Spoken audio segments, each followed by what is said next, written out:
Hello, it's George Shilling here at my Manor Gardens studio, and I wanted to show you these amazing new speakers that I've been having a good listen to over the last few days. They're the new IK Multimedia iLoud Precision 5 Mark II. The 5s have a 5-inch woofer. There's also a 6 which has a 6.5-inch woofer. I mean, even on these, the bass extends down to 46 Hertz completely flat, and even down to 39 Hertz with a tiny roll off. So for the little tiny size they sound astonishing. But the best thing is you can do all the room correction.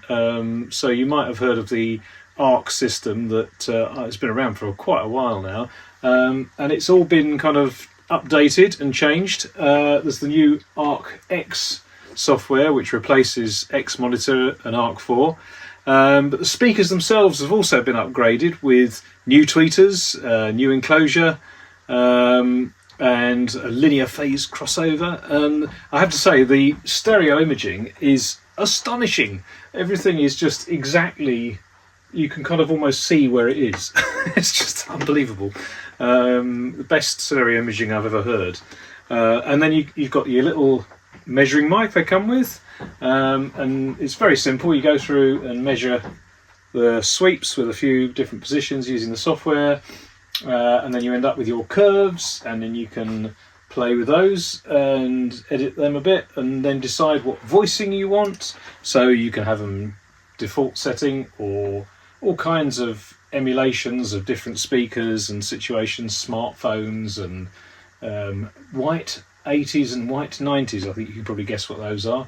And you can actually set them up with this little remote control and switch between the settings. So as you can see, pressing number 4 goes to white 90s and rolls quite a considerable amount of bass off for that authentic 80s 90s sound.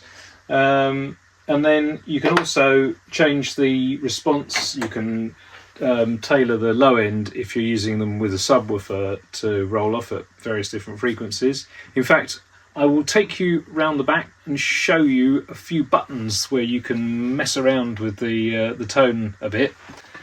So come with me and let's have a little look at the back of one of these. And you can see there you've got these little nudge buttons to change the settings for the high and low frequencies. So I've got them set at sort of ridiculous low frequency boost and high frequency cut, just because that's my sort of taste. You get a load of bass end coming through this port at the back. It just sounds, you know, they sound enormous considering the size of them. And then they come with a USB cable to hook them up to the computer, and these little groovy isolation pods. So check them out, the iLoud Precision Mark IIs.